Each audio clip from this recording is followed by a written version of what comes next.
Hello guys, welcome to the channel and welcome to the top 5. Today I'm going to go through my top 5 favourite horror movie directors. It was quite a difficult one because there's some amazing directors out there. But I finally whittled it down to my favourite top 5 in order. But before I go to those, I've got one real honourable mention, and that is Terence Fisher. Now, Terence Fisher was a director who did a load of Hammer films. He did pretty much a load of the classic films, Dracula, Frankenstein, and lots of famous Hammer films. And he really sort of brought horror to the British to the world of the British horror capability with horror. With Hammer, sorry, and he was absolutely fantastic, and he made some amazing films. Yes, a lot of them are quite samey, and yes, they're very quite dated now. But without him, there would probably be like a lot of genre openings, or what's the word I'm looking for, or ambitious in making horror filmmaking. I think maybe it might not have happened if it wasn't for someone like Terence Fisher, who really was an iconic British horror film director. So it's just a little honourable mention to him. So top 5. Number 5 is a modern director called Robert Eggers. Now, Robert Eggers has made not too many films. He's made, I don't know, maybe sort of like 4 or 5, but every one he's made I absolutely adore. And he's made 2 of my favourite films. He's made The Witch, which I absolutely adore, because I am a huge folk horror fan, and this is an absolute classic folk horror film, which is absolutely amazing. And he's also made this year's sort of big horror hit, Nosferatu. So he's the director of those 2 films. He's also done the Northman, and I believe he's done maybe 1 or 2 other films. But I own those 3 of his, and I love every single one. And I'm just thinking, wow. And reason why he's already in my top 5 favourite directors is because of the way he makes films. He is so passionate about it. He will do research in the films he's making. He will make sure he's got it right. He'll have the costumes right. He will have the settings right. He will just do it sort of perfectly, and he will do it his own way, like Nosferatu. I mean, it's not. I wouldn't class this as a remake. I would class it as a reimagining, because although the storyline is from Bram Stoker's Dracula, obviously Nosferatu is a reimagining of Dracula. So this is his version and take on the film, and it's a glorious, ambitious sort of film. It's quite a long film, but he's taken a lot of sort of like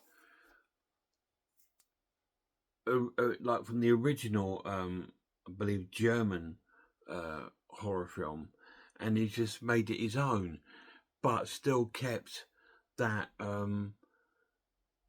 sort of respect for the original, in the sense there were some bits in the film that has sort of like shout outs to it, like the shadows on the wall, when Count Orlok is walking upstairs, all little things like that. He kept it. He did have some things in there to sort of real shout out to the original, but he made it his own. Obviously, Orlok looked completely different in this one to the silent movie, but he made it so for. I think if he would have copied that, it wouldn't have been successful. If you look back to the remake of it with Klaus Kinski, which is a really good film, it was nowhere near as popular because it was so much alike the original one, but he sort of stayed clear of that and gave him sort of like a more of a aggressive looking sort of vampire, and it just worked out really, really well.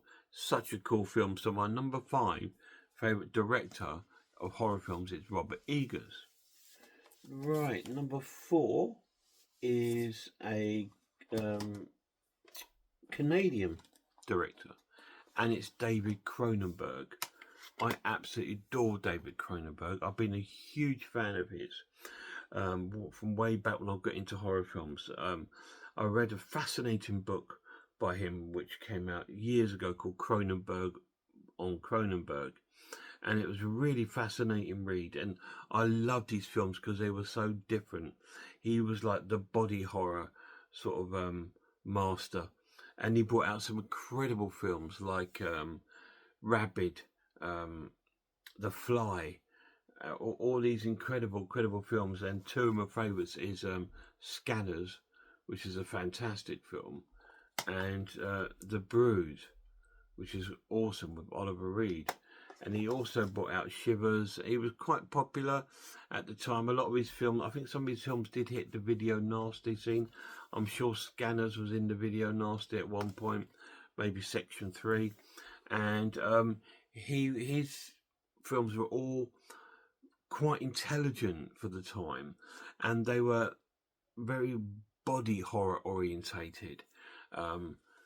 Not just about mutations of the bodies, but things getting into your body.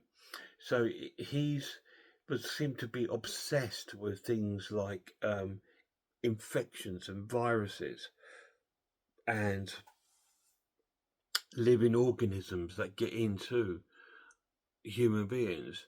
I mean, Shivers has that, Rabid has that, The Fly, and other films that he's done. You've got The Naked Lunch, you've got Dead Ringers, all revolved around body horror, and obviously The Brood, which is about this woman who's got this sort of like giving birth to these sort of like evil children, if you like, and it's she's like their queen. It's a very strange, messed up film, but it's absolutely amazing and well ahead of his time. I think that's one of the issues with Cronenberg, is that he was so far ahead of his time that his films were probably really quite out there and sort of unwatchable and disturbing to quite a few people. But to me, I just thought, this guy is a genius. So like I said, I went out and bought that book, Cronenberg on Cronenberg, and it was such a good read.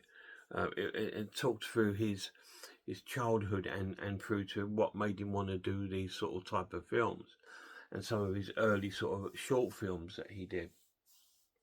But yeah, he's an amazing director. If you've not seen, I reckon you probably have seen a David Cronenberg film. I believe his son is now making films. So yeah, I think, did he make that new one called Monkey? I'm sure he did.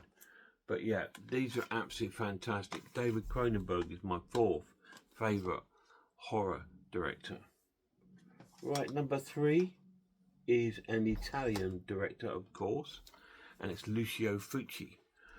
Unfortunately, he's no longer with us. He's passed away, but he's left us a absolute catalogue of gore and fear.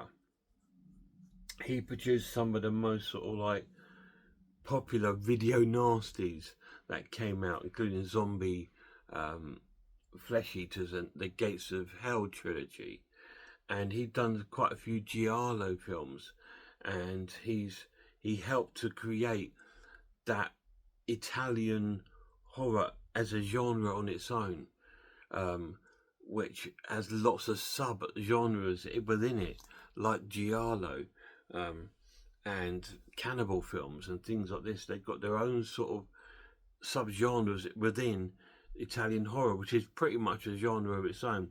And two of my favourites are New York Ripper, which I absolutely love. It's such a cool serial killer giallo sort of film, really cool. And of course, City of the Living Dead. But he also made the amazing other films in this trilogy, The Beyond and House by the Cemetery. Like I said, Zombie, Flesh Eaters. He's done so many really cool horror films. He's even done spaghetti westerns, which I have reviewed on my channel. Absolutely amazing director, and what I love about him is you will see him within his own films. He would do like a cameo in quite a few of his films, and that is just so cool. And he's worked close with other sort of horror sort of like directors and done quite a bit with those. But on his own, he's produced some of the most sort of like rememberable sort of horror films you would ever see from out of Italy, and they're just amazing. Everything he touches turns to gold in my eyes. He was absolutely fantastic and an incredible man. So my third favourite director is Lucio Fulci from Italy. My second favourite director is actually an American director, and it is John Carpenter. Again, another great filmmaker who started sort of like with just ideas, and most of his films came out from ideas in his own head, and it went on to influence so many people. He brought out so many classic films in the very late 70s and the early 80s, films like Halloween, a classic slasher film, and the sci-fi horror classic remake of The Thing, which is fantastic. He's done some amazing films.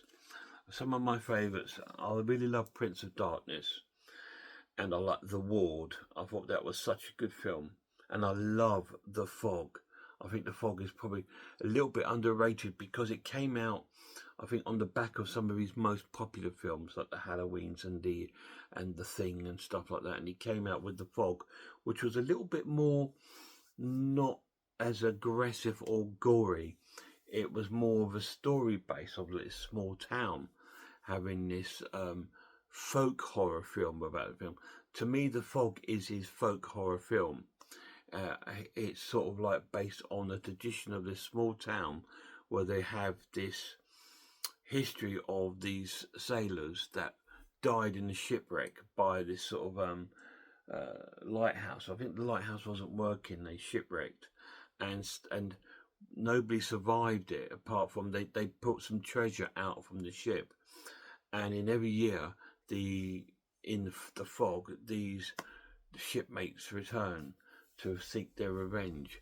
That to me was like it's like a folk horror film because it tells you of a story based in a local sort of small town that the town believe in.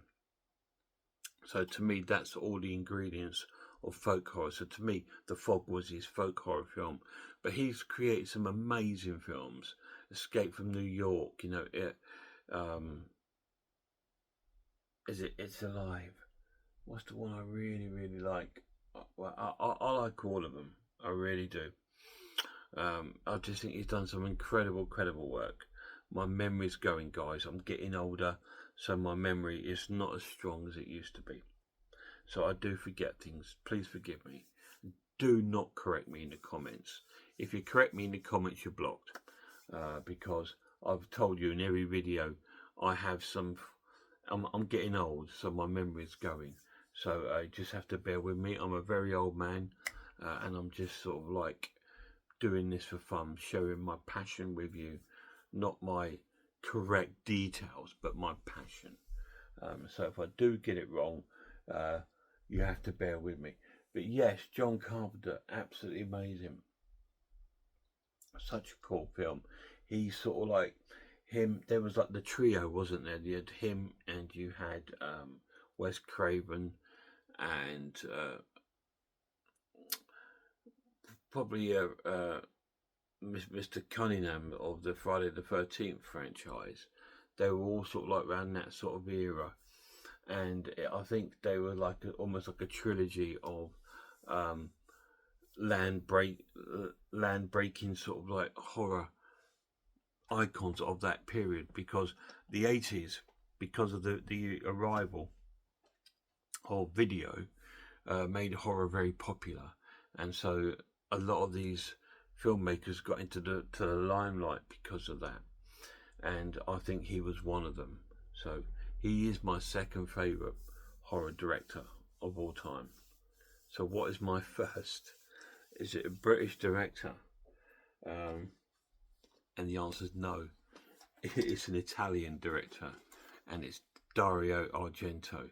He's my favourite horror film director, because everything he does is just like a statement.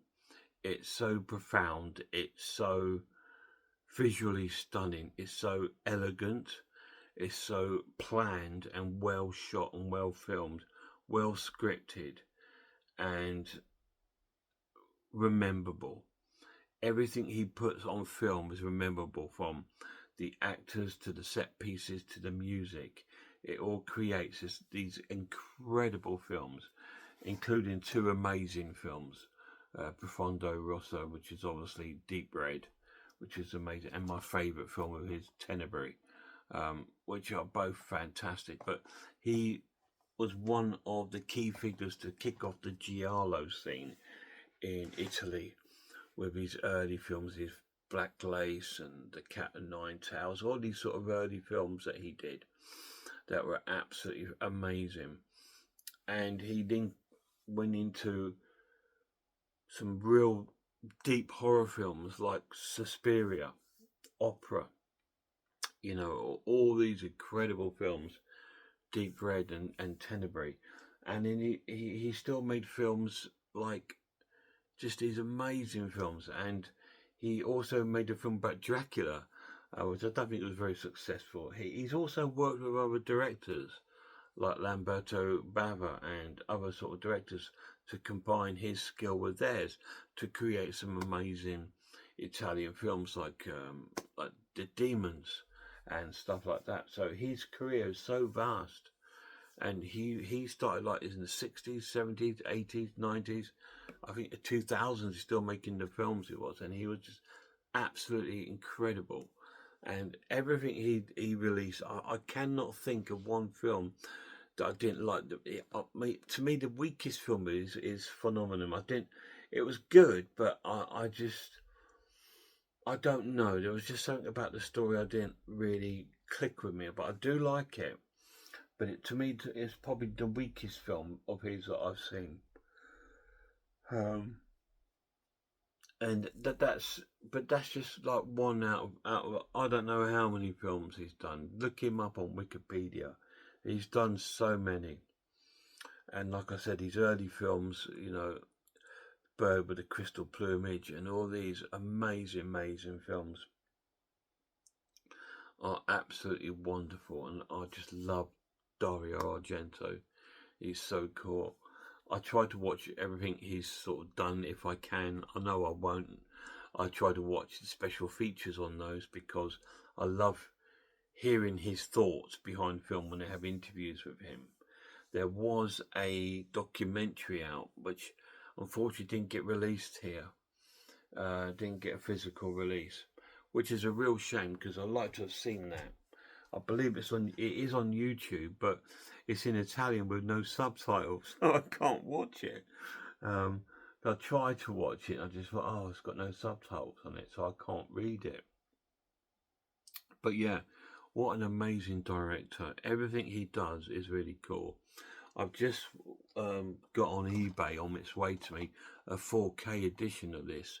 Some guy was selling it on eBay for £14. I put in a cheeky little offer for £9 and he accepted it. So I've got that coming. This edition of my favourite film is on 4K. They have started to release a number of his films on 4K, and I'm not going to go through and rebuy them all. He says, well, why would I rebuy this when I've got the collector's edition, which is really, really cool. Yeah, it's amazing. So they are my top 5 horror film directors of all time. Robert Eggers at the moment, number 5. That could move, could go up, it could go out the top 5 because he's still new into it. Number 4 was I've forgotten already. No, terrible. David Cronenberg. Number 3, Lucio Fulci, of course. Number 2, John Carpenter. Got to keep my American viewers happy. and my number one is Dario Argento. So, and a massive shout out to Terence Fisher as well. There are some amazing other directors that I adore. Eli Roth, I love his films. Unfortunately, I just can only put 5 and 5. So unfortunately, he didn't make me top 5. James Whale, the Universal director, made some incredible films. Pete Walker, as you know, fantastic director. I really like his films. Bob Clark. You know, there's hundreds of amazing directors and filmmakers out there. Of course, your obvious ones, Wes Craven and things like that. But these are my top 5, and I'm sticking with it.